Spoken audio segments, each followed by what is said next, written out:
What's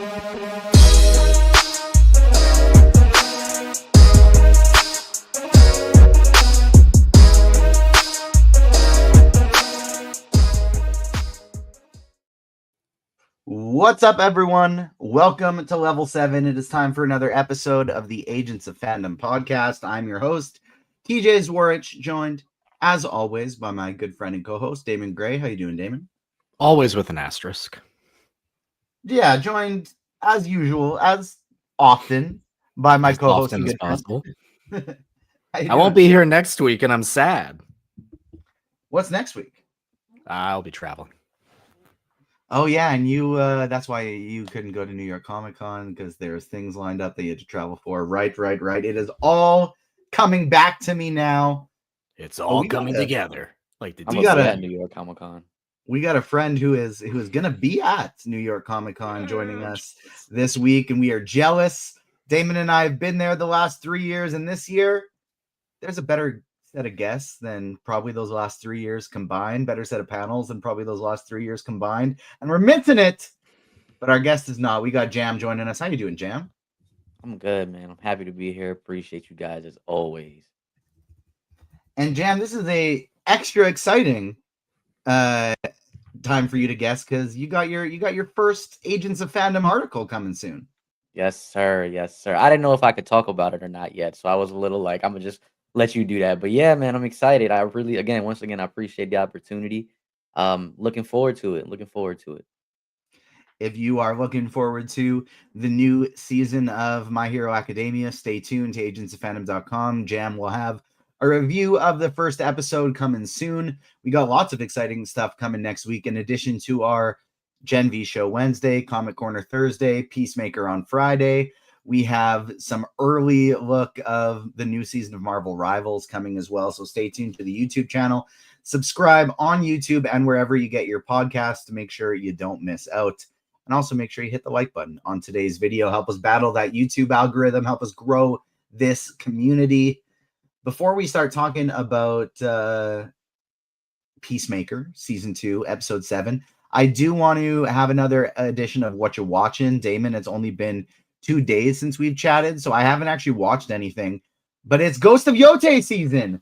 I've been finally playing this new game on PlayStation that I've been so excited for, the spiritual sequel to Ghost of Tsushima. It is a sequel, but it's not a direct story sequel. It's just like a game sequel, and it is a lot of fun so far. It's very open world. It is not very linear, but I'm having a ton of fun. I'm having a ton of fun with it. I really like getting to explore, getting to run around with my swords. You get to dual wield swords in this one, Damon. I basically get to be Ahsoka.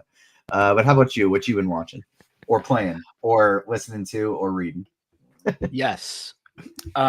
Reading wise, I just read 2 trades over the last 24 hours, which is kind of bizarre, but shout out Hoopla, because I love you for just giving me free books.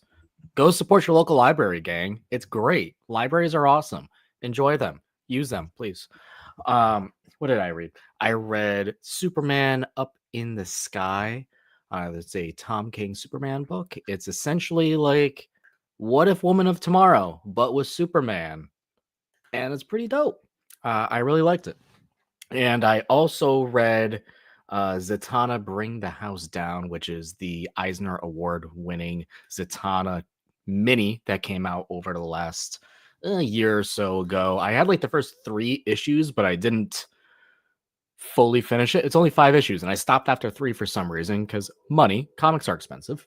And I was just like, you know what, let me finish this book. And man, I'm kind of upset with myself that I didn't finish like completing the series. Maybe I'll just go get the last 2 issues. But it's great, man. I know you're a big Zatanna fan, TJ. It is a Black Label series, which means, for those who do not know, it's out of canon, tells its own story. It messes with Zatanna's like backstory a little bit. It like has the ever just most tweak to it. And it's really, really, really cool. The art style in there from Hobby is incredible. Love it. Love it. Jam, how about you? You're a comic guy as well, so feel free to throw in what you've been reading. But I want to know what you're watching And for what it's worth, Damon, I don't think comics are actually that expensive. Just when you read this insane amount of comics that you do, then it's expensive. Dude, like, okay, when you have like 5, 6, 7 pulls a week, it adds up, and it's it's That's what I $4, mean. When you $5, are $6, and then all of a sudden it's $35 a week. It adds Mine up, man. is terrible. You got me when your feeling name is terrible. Damon Gray, comics are expensive. Not saying your pulls aren't because you got a lot over there. But when you're just popping in every now and then, picking a I don't couple even up, have that many. I have like 4 or 5 a week. Jam, what you been watching? Man, he got me feeling like hurt because I got like 11 a week. I'm spending $50 See? to $100 a week in comics. I See? I have to change something in my life apparently. um, been just like you on the same page, man. With the Ghost of Yotei, I streamed. Excuse me, Ghost of Yotei. I streamed it yesterday. For about almost 3 hours. Are you like the same as me where you thought it was Ghost of Yotei for the last few months and then you heard them say Yotei 20 seconds into the game and go, damn it? Damn it. Yeah, exactly. Exactly. I haven't gotten far either. I did like a couple missions and I was like, I just want to run around and explore. It's just beautiful. It's vast, it's colorful. So I've been, diving into that. I finished Pokemon. I know I was in the chat the other day, told you Oh, guys that's about that. right. Finished the latest season finally. And now I'm still on Netflix, my Netflix binge right now, watching Alice in Borderland, the latest season of that. Um, got my anime stuff going, bunch of animes have just finished and ended. So like I've been just kind of like gathering more geared up to watch more shows that are now on the list or like have a list or have like a lot of episodes that I haven't seen, like The Pit that came out earlier this year. So got a good list that I'm getting full ready to dive into. But right now I listen Borderland and ready to talk about my hero, baby. That's that's it. Like Let us know in chat what you've been watching. Let us know on socials at Agents Fandom on TikTok and Twitter, Agents of Fandom everywhere else. If you're watching something and you want us to cover it, let us know. Leave a 5-star rating and review. Drop it in the review section. We'll talk about it. We'll shout you out, and we will make sure to get a little coverage going on that show as well. I feel like we usually have some type of I'm not ready quite yet to transition into Peacemaker. I feel like there's usually like a news segment. There's usually like a secondary thing that we briefly talk about it. But we don't have that today, Damon. No, the only thing I would say is if you've been really enjoying those Marvel DC crossovers, they're continuing them because money, everyone. We're doing a Superman Spider-Man crossover next year. Money. I was thinking about it. Why Superman, Spider-Man, not Superman, Batman? And I realized Why if they not had Superman Batman? Because it's both DC, I mean TJ. Spider-Man, Batman, Because we just did if they had Batman. to do any type of fighting, they'd never let Batman lose to But Spider-Man. okay, so here's the thing for people who don't know, who haven't been reading. These aren't books where they Team fight. ups. They're team ups. These are team ups. Yes. Yes. I Which feel is like these why team ups should Crypto and begin Jeff with a little. together is adorable. The team ups should begin with like a little sparring match before they realize, oh, we're on the same team. Give us We've give us a seen little team fight. ups before, man. Sorry, we've seen versus battles, man. Like I need the I don't need cliches. to I don't see care. that I love anymore. it's a cliche that I need. I'm with TJ on this. I need that cliche. It's always gonna happen. It always needs to happen. It's just fun. It's just fun. The Batman Part 2 was supposed to come out today. Oof. I It should have hasn't dropped it even in chat started for filming us. yet, baby. Absolute Ugh. dagger. The Batman Part 2 was supposed to come out today. Would be cool to live in a world where the Batman Part 2 was coming out today, but at least we don't live in a world where the Nazis won World War II, like in Peacemaker Season 2. Spoiler warning, which I guess I spoiled for you before I even gave the spoiler warning, but alas, it is time to talk Peacemaker, and we are doing day 2 of the retro recap because it was such a big hit on day 1. I'm not going back Shiro Shinobi today. We'll keep that in the back pocket. The people liked it. The people gave positive notes. So we're going to keep using it, but I don't want to do the same every day. And so without further ado, we got the retro recap for Peacemaker Season 2, Episode 7. Ladies and gentle friends, tonight we have the heavyweight matchup you've all been waiting for. Peacemaker Season 2, Episode 7. In the blue corner, weighing in at approximately 750 pounds between them, we have the 11th Street Kids entering into an unknown universe to save their friend, Peacemaker. In the red corner, weighing in at approximately 9 billion pounds, we have the entirety of Earth X and all the Nazis that inhabit it. Will Peacemaker and his friends escape the universe and live happily ever after? Find out on the Agents of Fandom podcast right now. Damon, we are 7 episodes left. We're 7 episodes through, 1 episode left. What did you think about Peacemaker Season 2 so far and Episode 7 as a whole? Spoiler free. Okay. I've been pretty vocal about saying the first 5 episodes have been like, they're fine. I enjoy the story. Like, I'm a plot driven person, and I think TJ is as well. We're both plot people.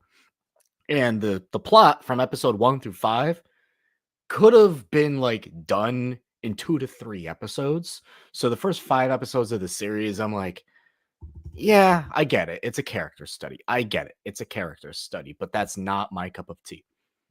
And Gunn and the whole crew kept saying, just wait. The last 3 episodes, it's like a whole new season of television. I'm like, man, I hope so. I hope so.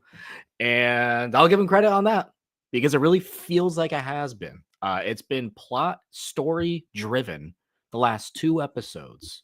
These last 2 episodes have been the best 2 episodes of this series so far. I've been really enjoying it.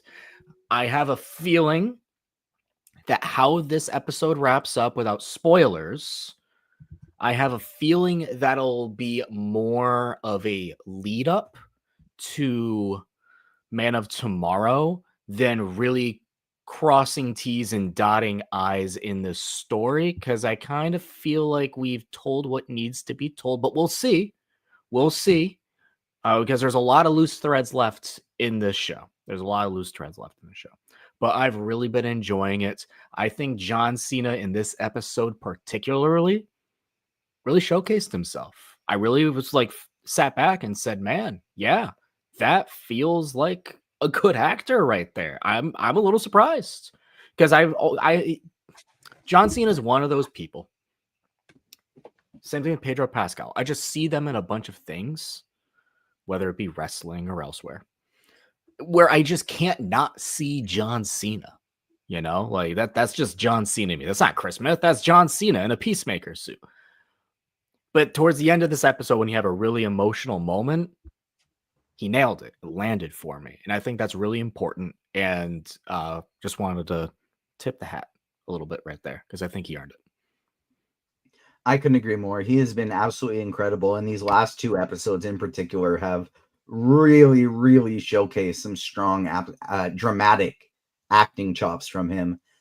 I'll say personally, episode 7 was a little bit underwhelming for me, if I'm being honest. I thought similar to most of this season, I thought the character work and acting in the individual scenes was really strong. But I feel like James Gunn is kind of stuck himself between a rock and a hard place with how aggressively he's been hyping up this season, because it's been very public. It's been very, the promotion from him has been very 6 to 8 is going to be incredible. It's going to be different. It's a Man of Tomorrow prequel. I kind of feel like we're either A, not going to wrap this story up in a very satisfying way, or B, we're not going to get the big Man of Tomorrow setup exploring multiple universes in episode 8 like a lot of people thought we were.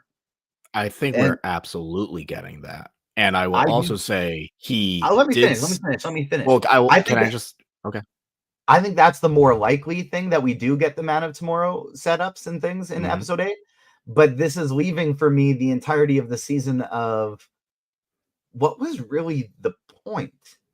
Because I think if this is all leading into Man of Tomorrow, it is a very exciting whatever that will be. But outside of that, we kind of just picked up this season where after saving the world, everybody was at rock bottom. We're finishing it with everybody feeling in kind of the exact same spot, but maybe Adebayo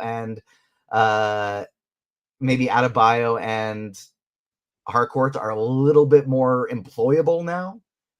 But other than that, I just kind of feel like I'm either going to get an exciting Man of Tomorrow setup or a good Peacemaker finish, and I'm not going to get both. What were you going to say? I think we'll absolutely get both. What I was going to emphasize also on Gunn specifically said episodes 6 and 8 were his favorites. He never said 7, which I was like raising an eyebrow the entire time. He's like, yeah, 6 and 8. And I'm like, well, what about 7? Even though I really enjoyed this episode. I do think next episode has been rumored and reported to be the longest episode of the season. 1 hour, they're saying. Yeah, longest episode of the season. Plenty of time to do both. And I trust James Gunn to do both. He has yet to prove me wrong. He has yet to make me worry on that front. Because if this said Marvel Studios on the front of it, and we had like a 45-minute episode or a 35-minute episode, TJ, I think we would both be worried. But this is really the first, I mean, technically Creature Commandos too, but that felt a little different.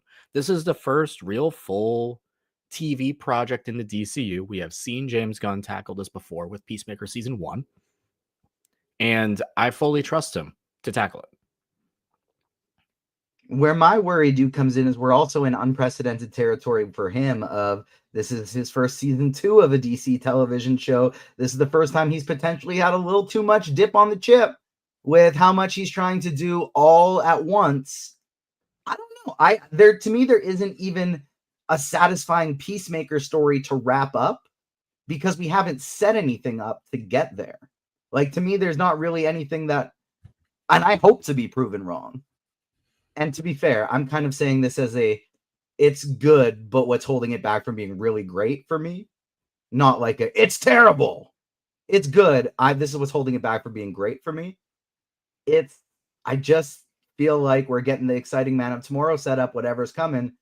But for the Peacemaker story, for the gang story, I don't really see how we're going to tie anything in a bow that's going to satisfy me because there hasn't even been a bow that has started to be laid out. I'll let Jam continue because I want to hear his thoughts before I butt in again. I'm kind of like, I don't want to say in the middle, but I'm leaning more towards that. I think that we are gonna get like a nice bow on it because for me, I mean, you guys hit it on the money. It's a character deep dive, right? And so the whole deep dive into the emotional aspect of the story for me was, to summarize in words, that it's the grass isn't always greener on the other side, you know? And so I feel like we get that already. Like the whole full circle deep dive and parallels to season 1 with Chris having to go through this world and dealing with the trauma of his father and his brother and everything. I felt like for me, it brought like that would like kind of came to a close in this episode. Like the full circle bow is here in this episode, which is ironic. Kind of, Damon, you brought it up.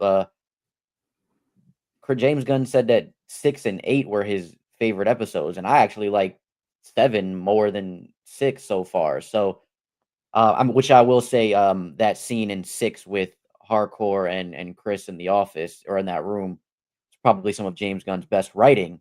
I could see why he would say that is some of his best work. Oh, I that do was so feel good. like, I do feel like this episode as a whole, what it does for this overall season brings everything full circle. And like, again, to my point, I feel like it wraps it up in this season. And to Damon's point, I think now this next episode, for me, this next episode just feels like Man of Tomorrow setup. I feel like the story I was looking for, like the emotional character deep dive with these group of characters and things like that, we kind of gotten there. Besides from Vigilante, he's kind of been a little bit sidestep, but like everybody else, we've kind of seen where they're at or where they're going to be at. I mean, we got Economos. He's just like, yo, I'm not in it, but I'm kind of in it, but I need my job at the end of the day, you know. Hardcore, she had, we obviously know she has feelings for Chris, but she wants to be able to feel. She wants stability, and she's finally finding that with this group of friends. I think Ads is kind of another one where we're like a little bit in her personal life. We don't really know what's going to happen, but with the as far as with the clique, we kind of established like, yo, I'm like, I gotta love all of these guys. I gotta make sure everybody's good because I'm like the big sister to your, our some of our favorite franchise, TJ. I'm Katara to this group, right? Like I have to be not only the big sister, the best friend, but the mother in some instances too. So I think for me to summarize, with every character, I feel like I got the bow, but I do see your point as where do we go from here with these characters? And that's what I think, to my point, this next episode really just feels like a setup for what's to come in the DCU. And I'm not mad at that, but I do always think about like James Gunn's words where he talks about having a finish, having a beginning and an end, right? Like you need to have a story. And so that's the only concern I have with going into this next episode is I don't want the DCU, not to, no shit, because we love the MCU, but I don't want everything to feel like it needs to set up the next thing. And I know we've already know that Man of Tomorrow is set up with like he said, this is basically a prequel. So that's the only my only concern. I feel like we got the completion of this story here, and now what's to come, kind of to your point. I guess my question to that would be, all those things that you described with each of those characters, isn't that the same spot that they were in season 2, episode 1? No. Ads not having No. anything going, not knowing what's going on in her personal life, but yes wanting to and no, make sure the group stays together and they're good. Harcourt hasn't learned how to feel yet. We haven't seen anything change other than she doesn't want Peacemaker to be in another dimension. I disagree with that. After episode 6, I disagree with that. I think it's a layered conversation. It's a very layered conversation because I think you're not wrong, but they've changed in a sense because it's more of a I got to use anime in this sense of terms for like Dragon Ball, right? You have Goku who he doesn't really change as much himself. He changes the world around him. And I feel like with this, it's a little bit different. It's the opposite. With this, these characters are more so changing a little bit, not the world that's around them or not their situations in life, but them on an emotional and deeper level. Like they're starting to realize things or they're starting to change. And I think that's why James Gunn focuses like on these lesser characters, because I don't want to say lesser, but like niche characters that, not too many people know about, because you can do a little bit more character work with them. You can tell a little bit more human stories with them. So I think that's what I get more from Peacemaker. And so to your point, I do think that they haven't changed, or their situations haven't changed where they're at in life, but I think how they feel and the way they think, the way they want to carry themselves moving forward has changed, if that makes sense. I think especially that, and maybe TJ, I assume you'll agree with me. Chris, Peacemaker is the most changed from episode 1 to now. Changed. After this last episode, are you serious? He came into the season with feeling like a failure, feeling like he doesn't belong anywhere. Despite just saving the world, he had the lowest confidence he's ever felt, and now he feels more like a failure and more worthless than he felt at the beginning. No, he still wanted to be that superhero. After what just happened at the end of this episode, he's crying. He's like, "What are we doing? What is this?" He clearly doesn't even want to do this anymore. He just gives up. He is the most changed from episode 1 to now. He's the most changed from just the beginning of this episode to now. He's more broken, but it's the same. No, not at all. Same path as the first episode. I highly disagree with that. The first episode was, I want to be a superhero, but I think I'm good enough, but I don't know if I am. And now everywhere he goes, he screws things up more. So now he's feeling like, all right, confirmed for me, it's not good enough.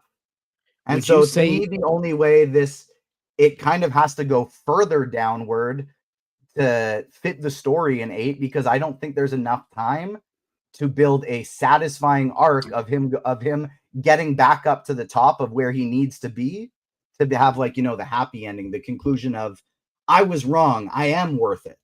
I don't think we can get that in only one episode, and therefore I think we need to keep going on the further downward track. Well, just because he is going further downward. But what I'm trying to get at is Peacemaker has been, since we know him, a shoot first guy. Literally. Like helmet first, gun first. He was a shoot first guy. After what we just saw in this episode, that's changed. That is a key component of that character. It's Yeah, I think completely we were pretty changed. much there already at the beginning of this season, though. That No. changed at the end of next season. He wasn't shooting first No. all You season. think he was there? You see, you want to ask the Sons of Liberty how he felt about not shooting first? Yeah, and the whole purpose of it was because he wanted this whole thing with Keith to work. He didn't want nothing has changed other than he's stopping his family from killing his found family from killing his birth family from another dimension. See, I fully disagree with that. Yeah, To me, I his think I hole disagree has too. dug deeper. It has been a character exploration without character growth. Is where I'm at right now, with it right now, and that is not necessarily a bad thing if the story completes that way. I don't think there's going to be a if they go the I am worth it. I'm not the problem in both of these universes route, which is what he's feeling right now. Then that to me would be unearned because so far we've only gone down. I don't think they can bring it back up. And we kind of all seem in the same location, but feeling worse about ourselves than at the beginning of the season. Not ourselves as viewers, ourselves as the characters. We have an Do you hour to do something next do episode. you okay, I got a question. Do you feel like growth always has to be in the positive direction? Like you don't think they grew but negatively? Like to Damon's point, I mean you even said it like they just feel worse. Like the deep dive into the character was for him to go through these terrible experiences and to feel worse about himself to maybe I mean, you made a good point. It could go either way to maybe uplift him, and we get that it was worth it, part of the journey, the hero's tale, whatever, or we get the damn. I feel like and that sets up for more to come. You know what I mean? Like I feel like, and I think Martindale brought up a good point. He did he in the end of last season, he couldn't take the shot at the butterflies.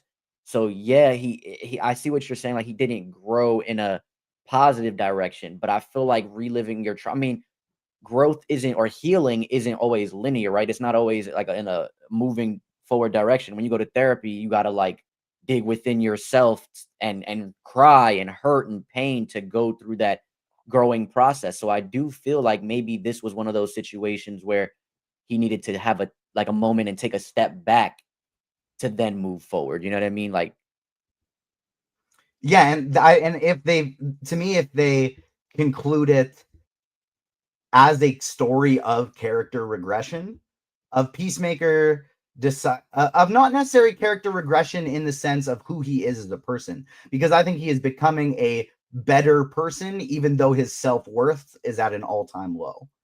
And so I think that it's got to end with a punch down, because I don't think character regression in storytelling is bad, right? They don't have to be getting better, growing all the time.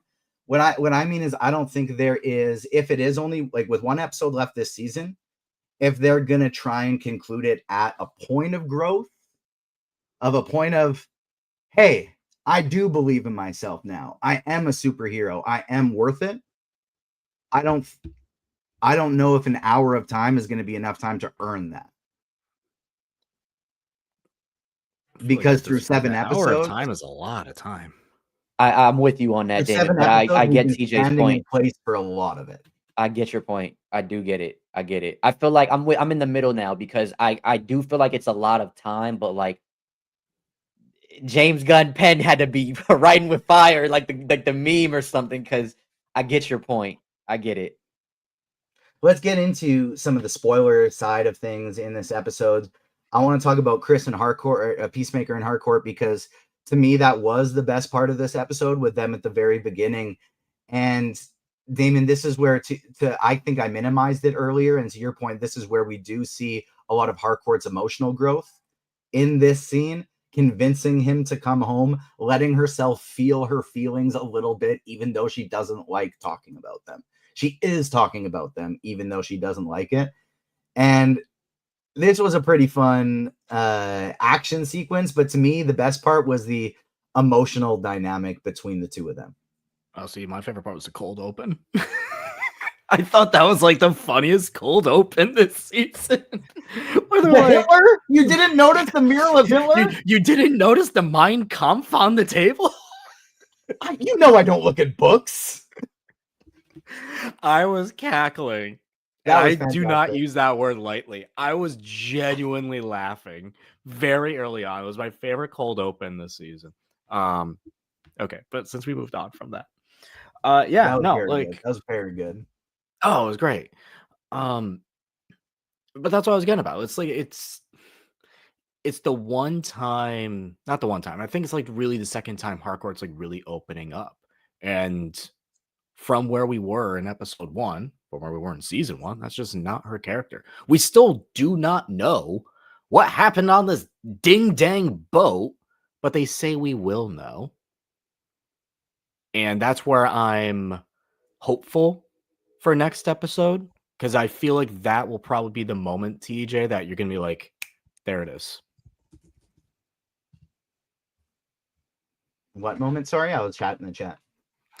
When they finally bring up what happened on the boat, because they still haven't like actually discussed that yet, like verbatim, and they said we will find out. I mean, I don't know if there'll be a there it is moment for me in there. I feel like it's just going to be something happened between them, and now they haven't been able to talk about it since. But my thing is, I don't think there can be a gotcha there it is moment in the 8th episode, because it would be too big of a hop from where we are. That's my problem. Is it would be too big of a knee-jerk change in the final spot. But going back to what you said about the cold open, I thought that was so funny how it just hammered home Adebayo's later point of he didn't notice. It's not because he's a bad guy and he just didn't notice these things. It's because he's an idiot. I love him, but my best friend is an idiot. Jam, what did you think about from the cold open through Peacemaker and Harcourt escaping Argus straight to she gave him a little sleep on him. They're getting chased by the cops, and she still was relaxed. She was at home. She was at peace. She doesn't have to pick out bar fights. She's in the midst of the action with somebody she cares about. Yeah, man. Cold Open was hilarious. I just and I think what did it for me was the immediate camera paneling, like just turning of the camera. Like it's like she went like this, and then just it was just great. It was there great. the whole time, and The- we were and- Chris's eyes, and we didn't notice it because we are Chris's eyes. Chris's eyes. It's Yeah, I just so had a second funny. where it was like, I didn't miss that, right? Like they didn't show that. Like for a half second, I was like, I'm not the idiot, right? Yeah, they got us good with that one. Again, the paneling of the camera work right there. It's just so funny. It's so funny. Little niche things like that. I'm like, yeah. And then to your point, them driving off into the, I don't want to say sunset, but driving off, and then they got the police chasing them, and she's just there, and you get this close up on her face, and then the close up on on his hands interlocking with hers. I'm like, okay, so you didn't have to really ever leave, you could have just talked with her a little bit more, and everything would have.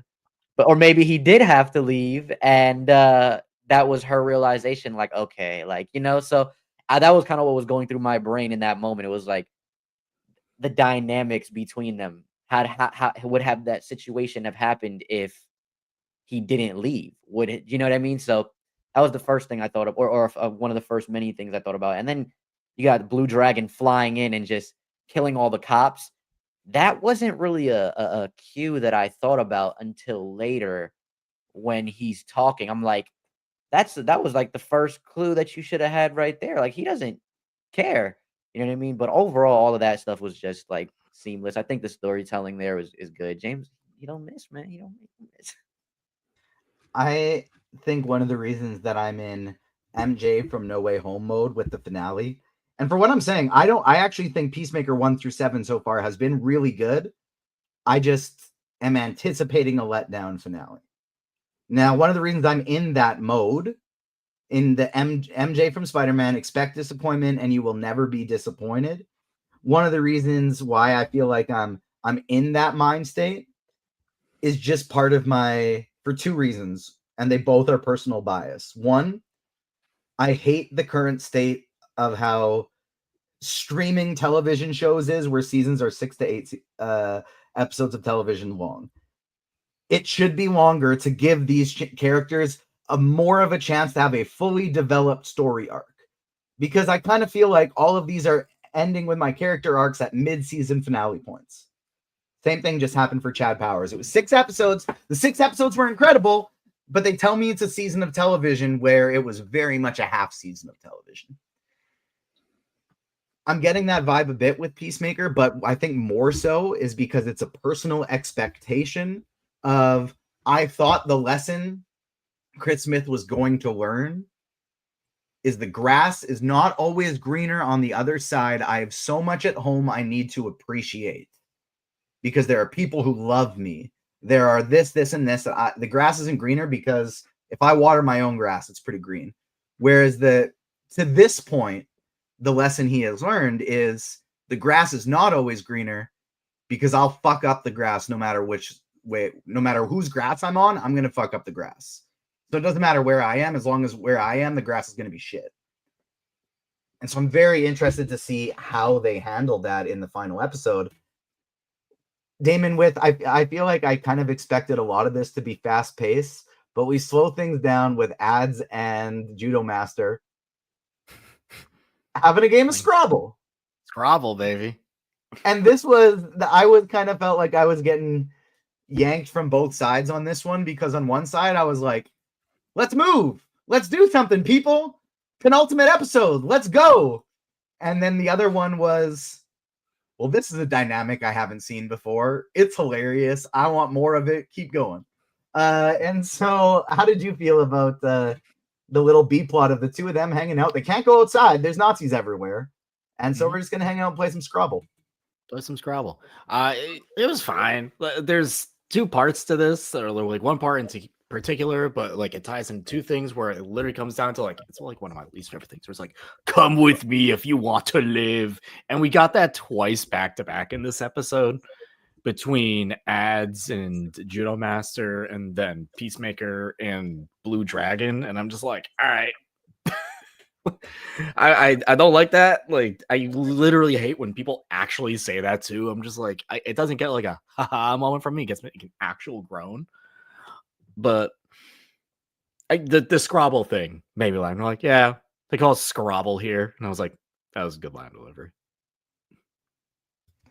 Jam, how about you? I got a soft spot for Judo Master. We got to interview him for season 1. And then Adebayo might be my favorite character in this series. Like, Vigilante is like, I think, the funniest character, but I think Ads is my favorite. Yeah, this segment between them two, I think it was like a few scenes. It was really good.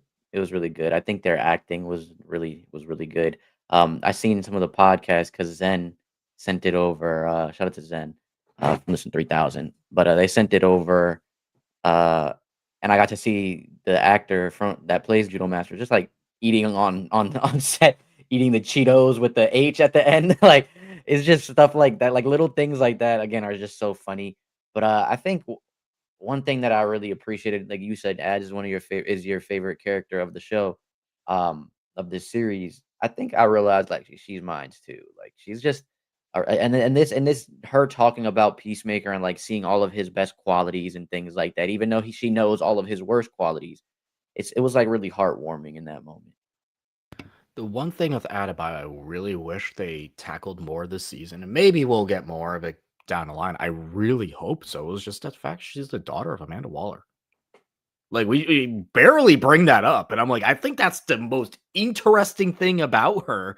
I'm like, are we gonna see Waller again? Maybe? They're gonna give us a final scene at the end of next episode, and it's gonna be her getting a call from her mom or something like that. Like, what is Argus doing? They're screwing up. I gotta take over. I gotta come back. I don't even know, is the Waller series still going on? That's on hold. Okay. Yep. Everything that was announced at the beginning is on hold, and I think they kind of realized the superhero landscape isn't what it was 5 years ago, where if you're throwing out a superhero movie, it's going to make minimum $500 million, but you're probably going to get close to $1 billion. That's not where we're at anymore. And so it's tougher to do the authority and all these characters from all the like Booster Gold and things like that.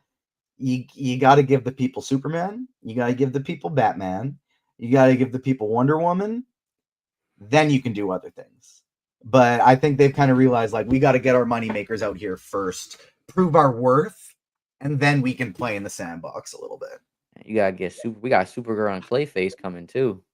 Yeah, the Clayface thing definitely doesn't fit that, but I don't know. Like Damon, you and I have been talking, theorizing a little bit of like there are some really fun stories they can tell. Maybe this is Gotham set in the past.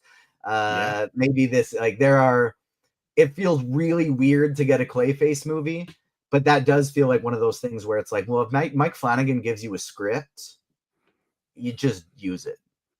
It feels like one of those movies, almost like a Sergeant Rock in a way, where the general audience may not have any idea that it's like a DC movie. They're just like, hey, there's this new horror movie out. And horror movies, like good horror movies, are being very well received and doing pretty well at the box office. Horror and anime. Yeah, anime especially. Like it seems like that's gonna be the perfect time for that to come out if that trend continues. Now, obviously, movie theater and box office trends are impossible to predict because who would have thought that the only $1 billion movie this year was gonna be a Lilo and Stitch live action remake? Don't think anyone would have predicted that. Didn't Minecraft go with Billy? Nope. Close. Really? The last I checked, it did not. It was at 900 globally. There you go. Shout out Lilo and Stitch. AF said the Authority is still in active development. I'd be shocked if that's a movie we get before 2030. Yeah, I'm kind of on that same page. I think we get a lot of like more setup stuff, of course. Just shy of 958 million for Minecraft at the global box office. Good shout, Damon. Speaking of good shout, Damon, we've been pretty like I was giving you props for some theories last week when you weren't here, but like you and I have been pretty spot on with the theories for Peacemaker season 2 so far. I nailed the Luther thing. We have not had the Ted Cord thing come true, and it does not look like that's going to be happening. Unless it's just like a little weird little pop in. Who's this guy? That could easily be an episode 8 thing. Yeah, that could be an episode 8. That could still be an episode. I more so meant there have not been any crumbs in the last 2 episodes about that is what I more so meant. Like there's nothing happened in the last 2 episodes that would lead us to believe that we're going down that road. But on episode 1, Damon, you clocked the potential Earth X aspect of it. And your other theory was that Peacemaker will have to kill his brother. Now, we didn't quite get that, but we got the reverse where everybody is trying to kill his brother and he stops it.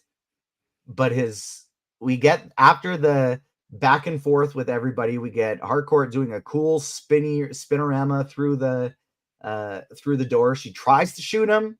She cannot because Vigilante's in the way. Vigilante this episode, by the way, just hilarious, but consistently fucking everything up. We'll get back to that, but I guess kind of what he does. But where did I lose my train of thought here? Oh, the Peacemaker killing his brother thing. We might still have to get that in episode 8 because Keith might recover, come kicking that door to the universe we know and love down, and go out there to fight Peacemaker, and we might have to have a little death match between the two of them. Do you still think it's coming, Damon? But shout out you for that theory. I think that is going that, as well as Harcourt and him finally really having that actual conversation. That is going to be that turning moment for him. What he decides to do in that moment when his brother inevitably returns will be that turning factor for Peacemaker here. That is, I feel like, what the whole season is hindering on. If he had to kill his brother again, who is actively trying to kill him, and his brother, very clearly not a great guy from this universe. Augie isn't that bad. You know, Not he's not that doing bad, anything to but can I put a big actively asterisk on it for people being like, he's a good guy? I'm like, he's still living in a Nazi universe and is this it very vocally said, well, what am I gonna do? And I'm like, what do you mean, what are you gonna do? not a There's a good whole guy. organization here you could have joined. Not a good guy, but not the worst guy. Okay. All right. Or the version of Augie Smith we already saw is worse, Sure. is what I'm getting at. Yes. Okay. That fair. Um. Yeah, but he's gonna have to face his brother. If his brother doesn't come back in next episode, and it's like something that's like it'll be addressed in Man of Tomorrow or Crisis on Infinite DCUs, whatever. Jam rolled his eyes. No, I was looking at Then it's like I'd be very surprised if he doesn't come back next episode. Yeah, I'd be shocked if it's like season 3 setup. But I he said there is no season 3 like planned right now. Oh, okay. That was my theory. Is season 3 set up? AF I said he don't should know. be more like Viz 2.0. I feel like this is just headcanon, obviously, for me, but I feel like he might have been when he was younger, and then he had the boys, you know what I'm saying? And he's seen how the boys was because they obviously weren't good people. and he's just like, You're saying he's Leo DiCaprio in one battle after another? I haven't seen it yet, but I've heard, great thing. I'm trying to go see it this weekend. Oh, it is great. Just like a spoiler-free synopsis of like his character. A revolutionary turned pothead. Yeah, I feel like that was probably Augie. Like he was probably like when he was younger, like just really. Nah. When he was You don't younger, think he was so? just following orders. He was benefiting any way he could without actively participating. Yeah, Because he probably. still raised Keith and Peacemaker, you know? He still raised Keith in that version's Chris, who did not turn out very well. True. Eventually the 11th Street kids, they return home. They get everybody back, and they are welcomed by Argus. Peacemaker sacrificed himself for his friends. He said they went in to come and get me. He preserved their job records. He said, give my friends a chance to keep working. It's all my fault. I fucked up. Which, to be fair, isn't even actually a lie. They all went in to bring him back, and they didn't want him to go, and he was holding on to this thing and abusing the power, and he shouldn't have been using it. It's true. He did say they went in to get the door. Yes. Not necessarily him. They went in to get him, like the door. So they, yeah. So he made it not seem he gave him an extra. They opened the door. Yeah. Yeah. Well, embellishment. And Judo Master corroborates his story. We kind of seen that Judo Master is probably going to be, if this little squad continues, he's probably going to be part of it now that he had his bonding experience with Adebayo. We'll get a bunch of not annoying, but he's going to annoy the crap out of John Economos, and they're going to have some fun back and forth between the two of them. Jam, give me your final thoughts on the episode and any theories you have for episode 8. Great episode, man. Like best of the series so far. Like I said earlier, it really, for me, brought everything together. I don't have any crazy theories other than, what we kind of been told that we're gonna have some fun cameos or a crazy cameo, a big cameo or whatever. But I think that just plays into the big, the doors, multiverse, interdimensional, whatever. But that's all I got. I think it'll be funny if we get to see the DCEU universe. That would just be hilarious. Something with Henry Cavill, I think that would be funny. I doubt it, but my biggest theory still is I think we're gonna have Ted Kord appear. I know he's been said that it's not James Gunn said it's not happening. I don't believe anything he says. I think he's Andrew Garfielding me. I think it's gonna be, and I think it's gonna be Chris Pratt. Everybody wants it to be. Has he said that Ted Kord's not coming in the show? He did say that, I think. Okay. But I don't I'll believe it is because I spoke to Sean Gunn once at a fan expo where he didn't have any wine at his booth, and he was basically just like, James will he doesn't want to lie.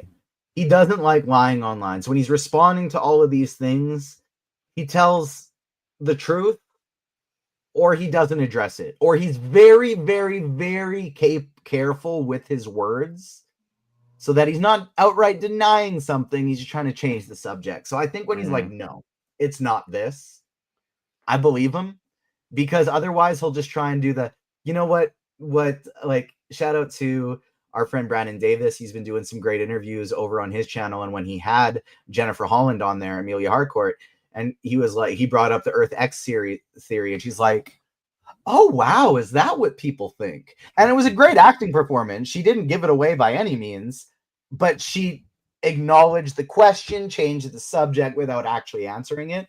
And that to me means yes over there. Whereas I feel like on Marvel, they're on the no, you just lie. On this one, I feel like they're on the, oh, that's a cool theory. I wonder if that'll happen. Shout out to the last shout out to the last in the YouTube chat. Quote of the episode: the sad part is this world isn't as different from ours as we wish it was. From ads, that was a really hard quote there when she was chatting with Judo Master.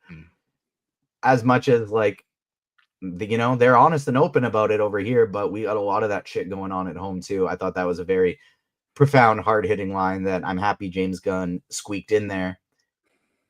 Damon, how do you think episode 8 is going to go down? Are we just going to get Argus trying to blow open this door, and so they got doors to multiple universes all open at once, and we're seeing different people pop in? Is it going to be fairly contained? How do you think it's going to happen? I think we'll get a little bit of Multiverse of Madness. I do think it is very important, and I'd be very upset if we don't go back to Chris and just kind of like bow tie where he is at the end of this season, considering we probably won't be having a season 3 anytime soon, because James has said that isn't on the docket, and the stories will continue in other projects. So I think it's important. It is literally his show, so it can't just go like completely off the rails and just be like, all right, Argus' show. That being said, he did smirk and smile about Blue Beetle. I think we are getting Jaime. I said that from the very beginning. I think Jaime will be the recruit that they were on the West Coast trying to get a recruit for the Justice Gang. Jaime's on the West Coast. Bing, bang, boom. There's your Blue Beetle. And is that the big cameo? I still think Lex is the big cameo. I mean, that's pretty huge. And he dropped a little F-bomb, which is funny. But I think we will be seeing the Justice Gang once again. If I really had to go crazy and be like, who else could join the Justice Gang at that point that isn't Jaime, that would be a huge cameo. He has constantly said Batman is not cast yet. That would be crazy if they drop it in this, though. It would be crazy. And it was all under wraps. But I don't think anyone's ever asked him if Wonder Woman's been cast yet. I don't think anyone's asked him about a Green Arrow, like any other member that you could think of a Justice League. Green Arrow's been asked about, and he said nothing planned right now. Okay. All right. Thank you. But I think it leaves the door for some other things. A Booster Gold. I was thinking Booster too. It could be Amanda Waller coming back again. AF, your Comic Corner co-host, he's seen some theories that Flurry is actually Martian Manhunter. He doesn't think he'd be on board with that. I don't really think I'd like that one either. I wouldn't be mad at it. I'd hate that just because John is like incredibly smart, and the whole bird blindness thing is. I'm like maybe like one of the 3 people in the world that just don't find that funny. I think it's so overdone. So I would not love that. I think Martian Manhunter is an incredible character. Shadow Absolute Martian Manhunter, by the way. Great book. But trying to think of anyone else that would be like big that would come in. But I still think my my money is on Jaime as Blue Beetle. Somebody said Asher Angel as Nightwing. I thought that was pretty interesting. He's got the look. I don't know if he's got the. I don't know if he'd master the vibe, but he certainly has the look. I was actually just going to bring that up. I think we see Nightwing in the DCU before we see Batman.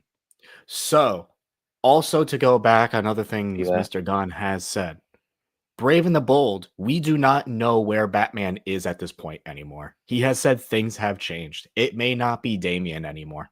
Oh, We don't do tell not me know. that. We do not know. He said things have changed, and that's all he has said. So Need him Nightwing, being bro. like it's going to be Batman and Damian is no longer set in stone. It can still happen, by the way, but it is in flux. And I feel like that's just because the script isn't finished.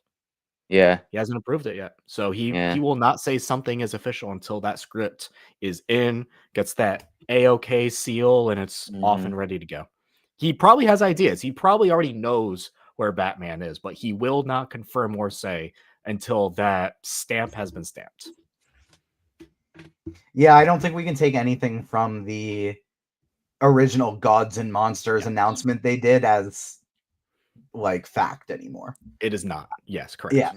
Yeah. Anything that was like nothing is set in stone from that point anymore, and I think that is a very good point to keep in mind. We're all assuming it's going to still be Damian as the Robin.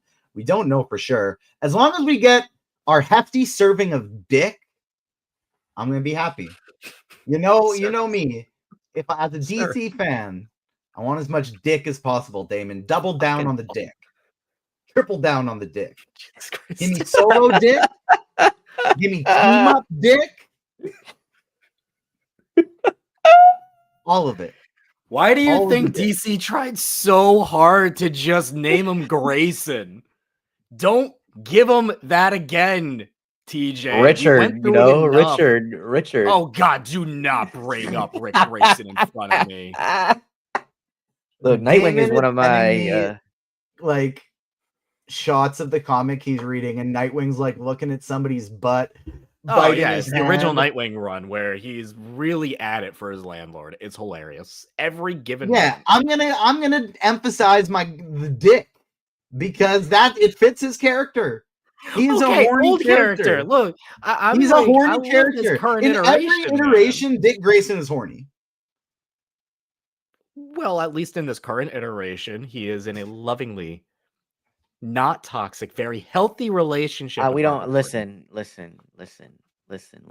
You can be horny in very protective over fictional characters right now. By the way, listen. I love Nightwing. One of my I think I like Nightwing more than or as much as Batman. To be quite honest. Yeah, Nightwing is both Damon and my favorite DC character. Yeah, I feel like I'm there. So I kind of want like an entire study on when this happened. When did Nightwing start getting portrayed? When did Dick Grayson start getting portrayed as horny? No, like when did Nightwing specifically just become everyone's favorite DC character? When did that happen? I think a lot of people resonate Young with Justice happened. I think it's the old Teen Titans show. I think it's Young Justice, and I think a lot of people like resonate with he's the first ever like sidekick, going to become his own like hero. It was the Nightwing transition that I think really did it. Yeah, to me, that's like the man having to the boy having to become a man on his own without his father. You know what I mean? Like that's kind of something for me, at least personally, that I resonated with. So that's why he's one of mine. But I also like Green Arrow. Don't judge me. I love Green Arrow. I hope you didn't read this latest issue of Absolute Evil. No, I have not yet. It's on my list. Okay. It's next. I'm like a month behind in comics. Damon, I saw you star the most recent comment, so I figured, do you want to lay that out as I mute my mic to get my dog to quiet down? Of course. Hunter asks, what do you guys think is the 2 DCU movies and 1 TV show? Who do you guys think is in? I'm going to say is in the 2 DCU movies. Crazy as it sounds, maybe Jam will agree with me. Lex Luthor? I think his question is like on the docket, right? On the slate. They said on the docket on the slate. We'll get two DCU movies a year, 1 show per year. So this year we have Clayface and Supergirl, or I guess Clayface is next year, right? 2026. Yeah, Clayface is next year. Would be starting because next this year. Year is kind of like this year's a special year, but starting next year will be Supergirl and Clayface, and the 1 TV show is Lanterns. And Lanterns. What do we think it'll be in 2027? Possibly Wonder Woman is being fast tracked. Man of Tomorrow. Oh yeah. Wonder Woman, Yep. Man of Tomorrow, and then what TV show could it possibly be? Honestly, hear me It out. could be What the if Wonder. I I mean, bet we'll have that go Blue back to Bearded that. animated show by Yeah. then. I don't know if that'll count as I don't because I think think it he said live counts. I action. think he was very specifically he said saying two live action. animated? He Yeah, said two yeah. animated I shows a bet year though. 2027 is when we get that animated Blue Beetle show. We'll also be getting the Mr. Miracle, which I cannot wait for. I that hope Mr. they didn't say it's Miracle show. DCU though, so I'm hoping it is DCU. It hasn't been confirmed that it's DC. Yeah. Regardless, because that book is Black Label, so it can be its own thing. But Regardless, that it's so story is much so like good. lore, like to Oh, make it's me. fine. You can read. It's fine. We need to get that lore. That's what I'm saying. huge I want lore. it. I want that for DC. Oh I want that for yeah, the but the DCU. thing Yeah. is, like, what happens in that book? For those who don't know, Mr. Miracle, crazy lore with the New Gods. And before we get to New Gods, anything, what happens in that book, like, cannot actually happen in DCU, or else everything is broken. If we do get a Waller show, I feel like 2027 would be when that finally slots in. Like if that does, if they finish that one up, finish the script and get that one going, 2027 seems like it could be the show for that one. But I mean, at that point, it could be a Lantern season 2. It could be something else entirely. And so, what do you think the show in 2027 will be? Or if you have any thoughts on the slate, let us know on socials at Agents Fandom on TikTok and Twitter, Agents of Fandom everywhere else. We got a lot of new viewers popping in live here. We thank you for tuning in. Make sure you hit the like button, subscribe, hit the notification bell so you don't miss out on all of our content coming next week. We got our Gen V breakdown on Wednesday, Comic Corner on Thursday, and then we will talk about the finale of Peacemaker on Friday. And then we got some early Marvel Rivals season 4.5 coverage coming. We got Jam's first Agents of Fandom article coming for the new season of My Hero Academia. So stay tuned to agentsfandom.com. Subscribe here on YouTube, wherever you get your pods. Damon, what is coming next week on the Comic Corner? Comic books. Oh God, you're putting me on the spot, man. I Sorry, barely got through this week. Okay, you ready? Big week next week. Big week next week. Absolute Batman, everyone's favorite big boy, 6'9", 400-pound Bruce. Big boy. Also, I want to shout out DCKO. DC's big event this fall. What's going on is we're having a literal, I can't actually say the MM word because of copyright. Bracket. We are doing brackets for who will be the champion of the DC universe. It's a crazy bracket, some wild matchups. If you want to join, this is so cool. I talked about it in Comic Corner yesterday. There's an app that's like Letterboxd, but for comic book fans. It's called League of Comic Geeks. You're able to track all your comics. You're able to read all your comics. You're able to review, star them, have communities, things in there. It's fantastic. But what's so cool is they partnered with DC. This app partnered with DC to help promote this event. And you can fill out a bracket and you get points for if your picks continue to move on, and you can see where yours is ranking against other people on the app. It's so cool. I love what DC is doing, not just in the TVs, not just in the movies, but also in the comics. The comics for DC are so good right now, y'all. It's great. And I'm sure Jam will agree with me on that. Not just like the Absolute line is so cool, and I love the Absolute books. Nightwing, great. Superman, great. Poison Ivy still going so strong is fantastic. Go to your comic shops if you have one near you. If you do not have one near you, I highly suggest going to like Hoopla or your local library. They have comics and graphic novels there, and you can just kind of go back and read. If you're interested in comics at all, join us on Thursdays at 10 a.m. Eastern for the Comic Corner. We talk comics, and we are intentionally driven and created for people who are new to comics, so we can help explain things to you, how you can get into them, what you need to read. We are very interactive in our chat, so come join us. I have filled out my brackets, dckobracket.dc.com. You can go and fill it out as well. Get the app, support. But if you want to go online on your browser, you can do that too. Who's your final four, Damon? Oh man, I know on one side of the bracket it is Lobo, And let me get this up real quick. I have Power Girl, Lex Luthor, and Lobo and Batman. My final is Lex Luthor versus Lobo. And the only man who could probably figure out how to kill Lobo is Lex Luthor. I have Superman and Lex Luthor.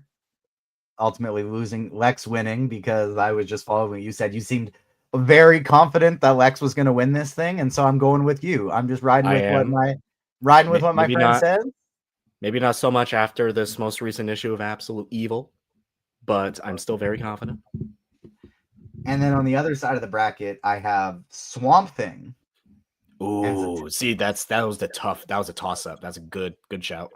Swamp Thing and Zatanna, with Zatanna winning for a final of Lex Luthor beating Zatanna in the final. All right, magic, baby, magic. Zatanna getting pretty far. I think I have Zatanna just straight up losing to Barta at one point. Just boom, a big boom tube right to the back of that top hat. Nah, magic, baby, magic. Jam, where can the people find you on socials? Where can they find your pod, your streaming, and anywhere else that they want to find you? Yeah, man, you guys can tap in with me at the Jam Session Jam Session at all socials. I do the Jam Pod on YouTube, Apple, and Spotify, or I guess it's like wherever you get your podcast. But you can also find my YouTube at Jam Session. Little bird with the hat, pigeon with the hat, because that's my spirit animal. And I'm on Twitch as well. I'm a Twitch affiliate, so I stream. Playing like TJ said earlier, we mentioned earlier, playing a lot of Ghost of Yotei now.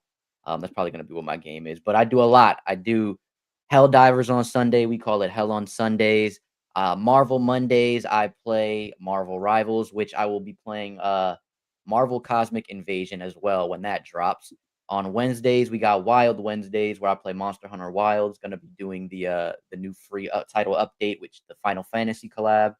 And then on Fridays, I play Fortnite Fridays, man. But for now, the schedule is on hold because Ghost of Yotei is out, baby. So we got to put some time into that. But yeah, Jam Session on all the socials, and check my podcast out, the Jam Pod, over mainly on YouTube if you want the visuals. I just had some writers, comic friends on, Jackson Lansing and Colin Kelly. We talk about The Last Starship, Star Trek comic that they have out right now. We talk about Thunderbolts, talk about Power Man Timeless, and a bunch of other stuff. So, man, tap in with me, and I appreciate, once again, Agents of Fandom, as always, for giving me the opportunity to come chat. Hell yeah, my friend. Happy to have you on. Go check out Jam stuff. Stay tuned for more Agents of Fandom content next week. Thank you so much for tuning in with us today, everyone. On behalf of myself, Damon, and Jam, we will see you next time. Peace.